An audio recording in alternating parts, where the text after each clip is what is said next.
Video penganiayaan AP, bocah berusia 6 tahun yang menjadi korban tumbal pesugihan ilmu hitam keluarganya, beredar luas di media sosial. Dalam video tersebut, ibu kandung, ayah, paman, dan kakek korban dengan tega dan bersama-sama melakukan kekerasan terhadap mata AP.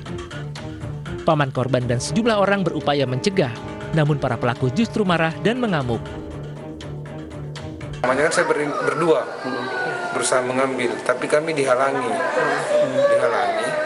Setelah itu saya minta tolong ke Babinsa, karena kan kami berpikirnya takutnya bikin keputusan begini dan tidak ada tokoh masyarakat, kami dituntut. Sementara itu kondisi AP yang masih dirawat di rumah sakit saat ini berangsur membaik. Mata bocah malang ini nyaris buta akibat dianiaya keluarganya sendiri yang menuntut ilmu hitam. Pihak kepolisian saat ini sudah menahan 2 terduga pelaku penganiayaan AP. Kedua terduga pelaku merupakan paman dan kakek korban. Sedangkan kedua orang tua korban yang diduga pelaku utama masih menjalani pemeriksaan kejiwaan di Rumah Sakit Jiwa Makassar. Pelaku kami rujuk untuk diobservasi di Rumah Sakit Jiwa Dadi di Makassar, yaitu untuk ibu dan bapaknya, karena sampai saat ini belum bisa dimintai keterangan, sehingga kami lakukan pemeriksaan dan observasi untuk memeriksa kejiwaannya mereka, para tersangka. Untuk yang 2 orang tersangka, paman dan kakeknya itu sudah ada di Mapores Goa, sudah dilakukan pemeriksaan dan sudah dilakukan penahanan. Polres Goa hingga kini juga masih memeriksa sejumlah saksi, termasuk menyelidiki dugaan adanya tumbal dalam pesugihan dan ilmu hitam. Dari Kabupaten Goa, Sulawesi Selatan, Bukma iNews melaporkan.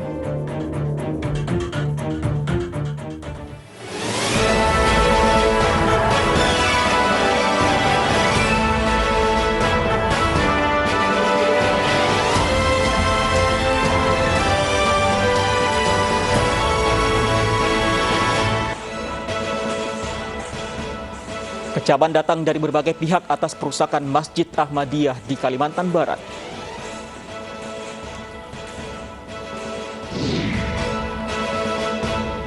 Komika Coki Pardede akhirnya direhabilitasi.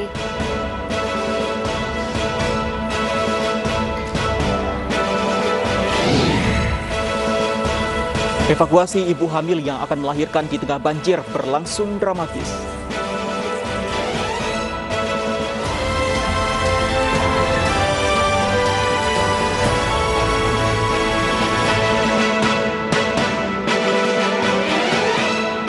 Selamat sore pemirsa, demikian tadi berita pilihan hanya sore hari ini bersama saya Fandi Hasib, dan juga nanti ada rekan saya Syafati Suryo yang akan bergantian menyampaikan informasi selama 2 jam ke depan. Ya, selamat sore Syafa, ada informasi pertama apa di sore hari ini Syafa? Ya, selamat sore Fandi dan pemirsa. Kita awali iNews sore hari ini dengan informasi Sekjen PBNU mengecam keras aksi perusakan Masjid Ahmadiyah di Sintang, Kalimantan Barat. Aparat keamanan diminta mengusut tuntas kasus ini dan menangkap provokator di balik perusakan tempat ibadah tersebut.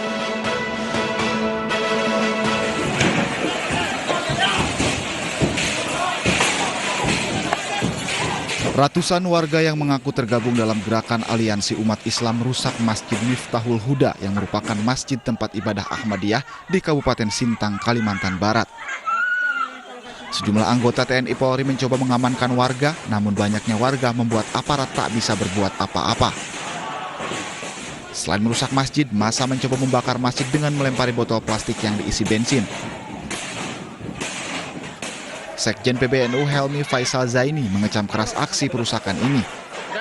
Ia meminta masyarakat menahan diri agar tidak main hakim sendiri. Terlebih Indonesia adalah negara hukum.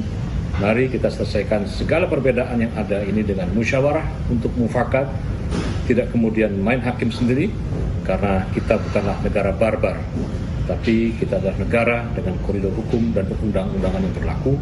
Marilah kita hormati hukum dan perundang-undangan itu. Yang kedua, kepada semua pihak, mari tetap tenang, tidak terpancing dengan upaya provokasi untuk memecah belah bangsa.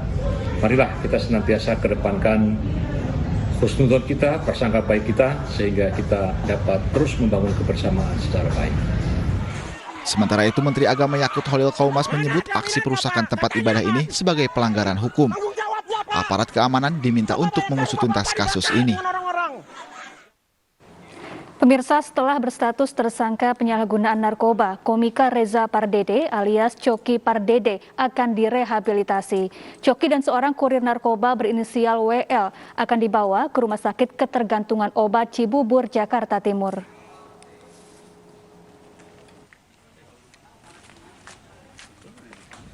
Polisi mengabulkan permohonan rehabilitasi komika sekaligus tersangka penyalahgunaan narkoba Reza Pardede alias Coki Pardede. Berdasarkan hasil asesmen dari Badan Narkotika Nasional, Coki merupakan korban peredaran narkoba. Coki dan seorang kurir narkoba berinisial WL akan direhabilitasi di Rumah Sakit Ketergantungan Obat Cibubur, Jakarta Timur. Hasil pemeriksaan awal, memang RP adalah pengguna, kurang lebih 2 tahun mengenal saudara W, dan selama ini memang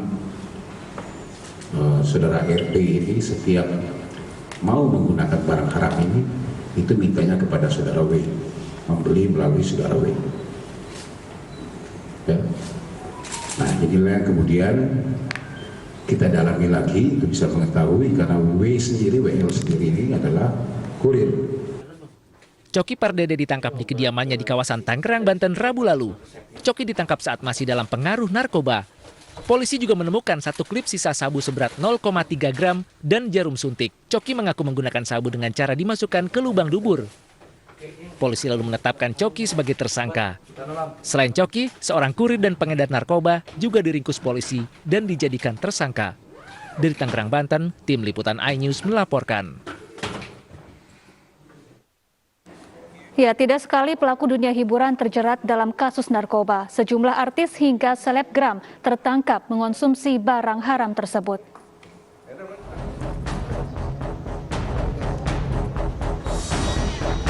Berawal dari razia protokol kesehatan di salah satu tempat hiburan malam di Jalan Gunawarman, Jakarta Selatan, selebgram Miley Cyrus tertangkap mengkonsumsi narkoba jenis benzodiazepam pada 20 Februari 2021 lalu. Hasil ini didapat setelah Miley Cyrus mengikuti swab tes dan tes urin secara acak. Selebgram dengan 1 juta pengikut di Instagram ini pun harus menjalani rehabilitasi di Balai Besar Rehabilitasi BNN Lido Bogor, Jawa Barat. Sementara itu di Bali, seorang selebgram perempuan tertangkap di Bali menggunakan narkoba jenis baru, P-fluorophori, sebanyak 4 butir. Selebgram pemilik akun @sivangel ini ditangkap bersama sejumlah rekannya di kawasan Batu Belik, Kota Utara.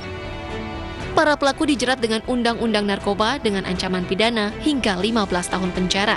Tim liputan iNews melaporkan. Pemirsa, polisi menangkap pelaku yang diduga membunuh seorang wanita di sebuah hotel di kawasan Cilandak, Jakarta Selatan. Saat ini polisi masih mendalami kasus tersebut.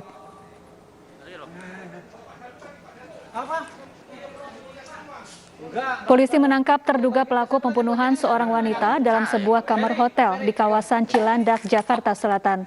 Terduga pelaku diamankan dari kediamannya di Bojonggede, Kabupaten Bogor, Jawa Barat.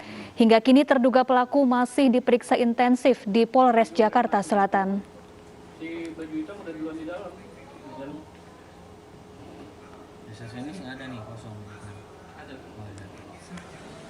Sebelumnya, sesosok jasad wanita ditemukan di lantai 1 kamar sebuah hotel Sabtu kemarin. Identitas korban belum diketahui karena polisi masih menunggu proses autopsi.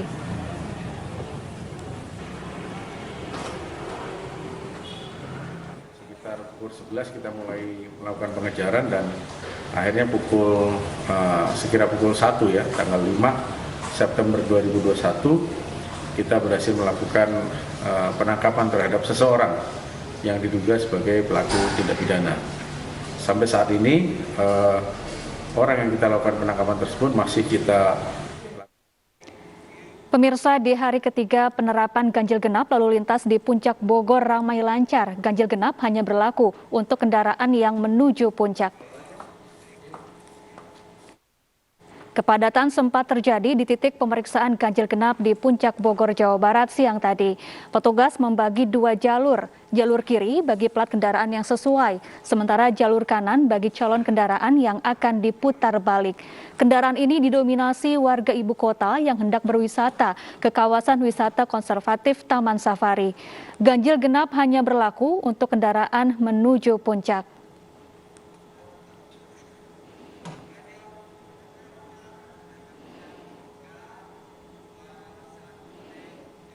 Lalu bagaimana situasi terkini kawasan puncak? Kita bergabung dengan rekan kami Camar Hendra di Simpang Gadok, Bogor, Jawa Barat. Selamat sore Camar, bagaimana situasi lalu lintas di kawasan puncak sore hari ini?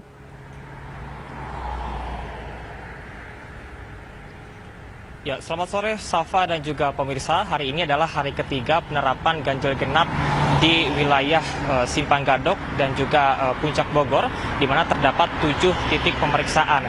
Dan berbeda dengan pada pagi hari tadi, apabila pada pagi hari dari pukul 8 hingga dengan pukul 12 siang, berdasarkan pemantauan kami ini dilakukan pemeriksaan oleh aparat gabungan. Untuk sore hari ini tidak dilakukan pemeriksaan dikarenakan pihak dari kepolisian dan juga aparat gabungan ini melakukan sistem one way. Artinya ini ditutup untuk kendaraan yang menuju dari arah Jakarta menuju ke arah Puncak Bogor. Dan saat ini yang dibuka adalah untuk arus balik dari arah Puncak Bogor menuju ke wilayah DKI Jakarta. Rencananya pihak dari kepolisian sendiri beserta dengan aparat gabungan lainnya akan membuka sistem one way ini kembali pada pukul 18.00 waktu Indonesia Barat. Dan dapat dilihat situasi pada sore hari ini terpantau ramai lancar, dan memang berdasarkan informasi dari petugas sendiri ini lebih didominasi oleh kendaraan roda 4. Meskipun pada pagi hari tadi kami juga melihat terdapat beberapa kendaraan yang dilakukan putar balik, utamanya untuk kendaraan roda 2. Berbeda dengan ganjil genap di wilayah DKI Jakarta, untuk ganjil genap di kawasan Puncak Bogor ini berlaku untuk kendaraan roda 4 dan juga kendaraan roda 2. Dapat kami informasikan pula berdasarkan informasi dari Kepala Satpol PP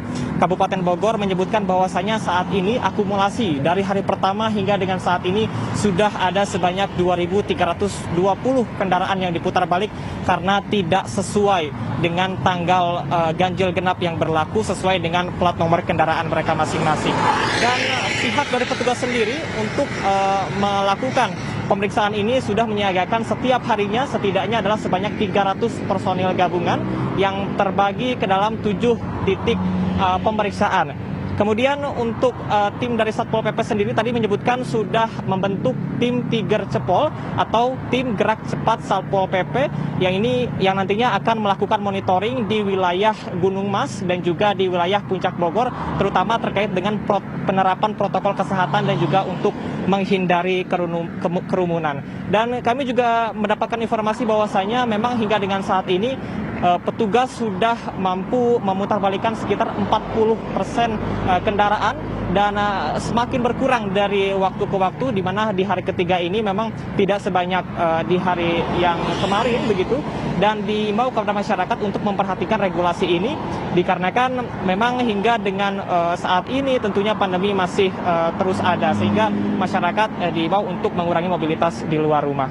Demikian Syafa, kembali ke studio. Iya, terima kasih Camar Hendra melaporkan langsung dari kawasan Puncak Bogor, Jawa Barat, dan selamat bertugas kembali.